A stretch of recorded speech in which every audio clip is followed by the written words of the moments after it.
ये क्वेश्चन एक one day competitive exam में पूछा गया है। Please don't do this mistake again, कृपया यह गलती दोबारा ना करें। अब ये जो डू है ना, इसका प्रयोग जब किसी वर्ब के साथ किया जाता है तो उसका मतलब उस वर्ब पे, उस कार्य पे इम्फेसिस देने की बात हो रही है, उस क्रिया पे। जैसे for example, I do like reading newspaper every morning, मुझे हर सुबह न्यूज़पेपर पढ़ना, अखबार पढ़ना पसंद है। अब ये डू आ रहा है लाइक वर्ब के साथ, तो यहाँ पसंद आने पे जोर दे रहे हैं, इम्फेसिस दे रहे हैं कि मुझे पसंद है। अब यहाँ पर मिस्टेक, गलती के ऊपर जोर तो दिया नहीं जा रहा है, तो इसलिए यहाँ एक वर्ब होता है मेक। मेक का मतलब होता है किसी कार्य को करना, ठीक। तो मिस्टेक जो गलती होती है ना, उसके साथ डू वर्ब का प्रयोग नहीं करते, बल्कि किसका करते हैं, मेक का। Please don't make this mistake again, ठीक है। Thank you so much. ये क्वेश्चन एसएससी सीजीएल 2024 में पूछा गया है। It is he who work for the company for more than a decade. ये वो है जो एक डिकेड से अधिक समय से कंपनी के लिए काम कर रहा है। तो यहाँ लिखा है for more than a decade, यही बता रहा है कि उसने कंपनी के लिए एक दशक से पहले काम करना शुरू किया और अभी भी वो काम कर रहा है। तो ऐसे केसेस में जहां कोई कार्य पास्ट में शुरू हुआ हो और प्रेजेंट में भी कंटिन्यू हो रहा हो, उसके लिए हम प्रेजेंट परफेक्ट टेंस का प्रयोग करते हैं। जैसे for example, we have been waiting for the train for almost an hour, हम लगभग 1 घंटे से ट्रेन का वेट कर रहे हैं। तो 1 घंटा पहले से ट्रेन का वेट करना शुरू किया और अभी भी कर रहे हैं, तो प्रेजेंट परफेक्ट टेंस आया। तो यह एक डिकेड से अधिक पहले से काम करना शुरू किया, तो it is he who has been working होगा, ठीक है। तो एरर कहाँ थी, बी में। Thank you so much. ये क्वेश्चन एक वन डे कॉम्पिटिटिव एग्जाम में पूछा गया है। It is not difficult to believe that a man who has lived in this city for a long time he will never feel at home anywhere else in the world. अब English grammar ये कहती है कि एक sentence में, एक clause में अगर एक बार एक सब्जेक्ट इंट्रोड्यूस कर दिया है, तो सेम क्लॉज में हम दूसरा सब्जेक्ट उस सब्जेक्ट को रिफर करने के लिए नहीं रख सकते। जैसे for example, the student who studies hard he will succeed. अब यहां पर एक सब्जेक्ट है द स्टूडेंट, अब इसी को रिफर करने के लिए जो दूसरा सब्जेक्ट है ये, इसकी जरूरत नहीं है। The student who studies hard will succeed, ये सही है।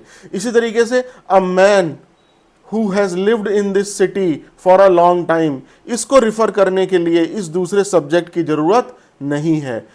A man who has lived in this city for a long time will never feel at home. तो प्रॉब्लम कहां थी, सी में।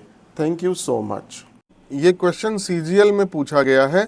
When she went for a walk Maya could not take off her scarf because it was too much windy. जब वह टहलने गई तो माया अपना स्कार्फ नहीं उतार सकी क्योंकि वहाँ बहुत तेज हवा थी। अब ये जो टू मच है ना, इसका प्रयोग हम करते हैं सिंगल अनकाउंटेबल नाउन के लिए, ठीक है।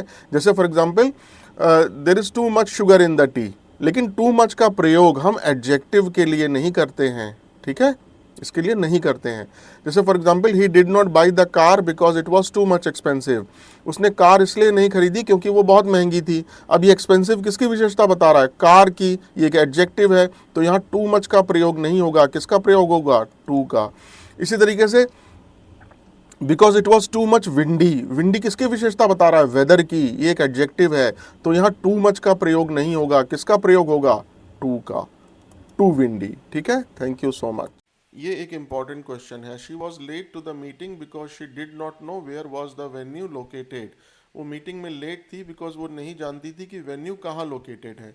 अब देखिए, इंग्लिश ग्रामर में जो डायरेक्ट इंट्रोगेटिव सेंटेंसेस होते हैं, यानी जिसके आगे क्वेश्चन मार्क लगा होता है, वहाँ पर हेल्पिंग वर्ब सब्जेक्ट के पहले आती है। जैसे for example, where was the nearest restaurant, अब क्वेश्चन मार्क लगा है, वॉज हेल्पिंग वर्ब सब्जेक्ट के पहले आई।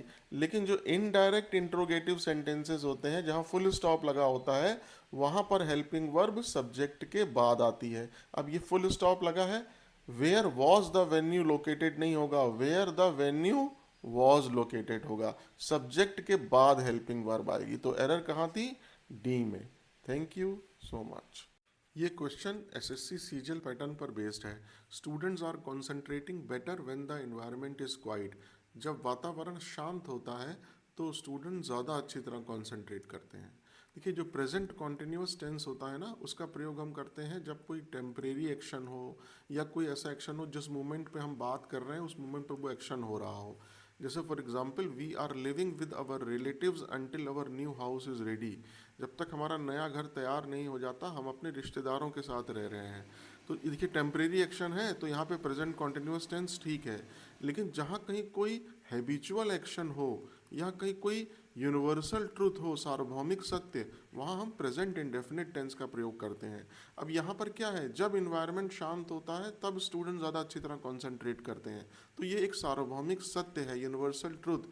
तो यहाँ आर कॉन्सेंट्रेटिंग नहीं होगा, स्टूडेंट कॉन्सेंट्रेट बेटर। तो एरर कहाँ थी, ए में। Thank you so much. ये क्वेश्चन एक वन डे कॉम्पिटिटिव एग्जाम में पूछा गया है। The mother asked the child why did she cry out in her sleep. माँ ने बच्ची से पूछा कि वह नींद में क्यों चिल्लाई थी। अब देखिए, इंग्लिश ग्रामर में जब भी कोई कार्य, दो कार्य पास्ट में हुए हों तो उसमें से जो पहला कार्य होता है वो पास्ट परफेक्ट में होता है और जो बाद का कार्य होता है वो पास्ट इंडेफिनिट में होता है। जैसे for example, she had already eaten the dinner when I arrived from office. जब मैं ऑफिस से पहुंचा तो वो खाना खा चुकी थी। तो खाना खाने का काम पहले हुआ है और ऑफिस से आने का काम बाद में, तो इसलिए यहाँ पे क्या आया है, पास्ट परफेक्ट। यहाँ पर मदर ने पूछा बाद में और वो रात में पहले चिल्लाई थी, तो इसलिए शी क्राई आउट नहीं होगा बल्कि शी हैड क्राइड आउट होगा। ठीक है, तो प्रॉब्लम कहाँ थी, बी पोर्शन में। क्यों, क्योंकि यहाँ पे हमें पास्ट परफेक्ट देना होगा, पहले कार्य हुआ था। Thank you so much. ये एक important question SSC CGL pattern पर बेस्ड है। The track is difficult but it is far worth the endeavour. Worth मतलब किसी चीज के लायक होना, योग्य होना, और एंडीवर मतलब प्रयास। अब देखिए, इंग्लिश ग्रामर में फार और वर्थ कभी भी हम एक साथ यूज नहीं कर सकते। इस फार का प्रयोग हम करते हैं जब हमें जनरली किसी चीज के साथ कंपैरिजन दिखाना है, जैसे far better, far superior, far more expensive. जैसे for example, this book is far better than I expected. तो जैसे मैंने आशा की थी उससे ज्यादा बेटर है, तो यहाँ पर फार बेटर ठीक है। लेकिन जब आपको ये दिखाना हो कि कोई चीज अपने प्रयास करने लायक है, टाइम स्पेंड करने लायक है, पैसा खर्च करने लायक है, तो आप वहां पे वेल वर्थ का प्रयोग करते हैं। तो यहां पर ये क्या है, ट्रैक डिफिकल्ट है लेकिन प्रयास करने लायक है, तो फार वर्थ नहीं होगा, वेल वर्थ होगा। तो एरर कहां थी, बी में। Thank you so much. ये एक इंपॉर्टेंट एसएससी सीजीएल पैटर्न का क्वेश्चन है। He congratulated his friend on having achieved such a remarkable success. उसने अपने मित्र को इतनी उल्लेखनीय सफलता के लिए बधाई दी। ठीक, अब देखिए, मैंने पहले भी बताया है कि ए और एन आर्टिकल का प्रयोग हम किसी नंबर को बताने के लिए प्रयोग करते हैं, और सक्सेस, इंफॉर्मेशन, एडवाइस, ये सब क्या है, ये अनकाउंटेबल नाउन है और इनका हम कोई नंबर, एक दो नंबर नहीं बता सकते, इसलिए इसके आगे हम आर्टिकल का प्रयोग नहीं करते हैं। जैसे for example, he shared an important information with me. उसने मेरे साथ एक इम्पॉर्टेंट इन्फॉर्मेशन शेयर करी। अब इन्फॉर्मेशन क्या है, एक अनकाउंटेबल नाउन है और ये ए एन इन्फॉर्मेशन के लिए प्रयोग हो रहा है, इसलिए हम यहाँ पर इसका प्रयोग नहीं करेंगे। इसी तरीके से यहाँ पर ए किसके लिए प्रयोग हो रहा है, सक्सेस के लिए, जो अनकाउंटेबल नाउन है, तो ये इस ए का प्रयोग नहीं करेंगे। तो आंसर क्या है, C. Thank you so much. ये क्वेश्चन सीजीएल 2022 में पूछा गया है। They made her as the chairperson of their bank. उन्होंने उसे अपने बैंक का चेयरपर्सन बना दिया। अब इंग्लिश ग्रामर में एक चीज़ होती है कॉजेटिव वर्ब। ये वो वर्ब होती है जो किसी कार्य को करने का कारण बनती हैं और या फिर अनुमति प्रदान करती हैं। ठीक है, इनके साथ हम एज का प्रयोग नहीं करते हैं। ठीक है, जैसे फॉर एग्जांपल ये है, name, make, have, get, let, help, consider, select, choose, elect, call, ये सब पॉजिटिव वर्ब है, इनके साथ एज का प्रयोग नहीं होगा। जैसे for example, they named their son as Ramesh. उन्होंने अपने बेटे का नाम रमेश रखा।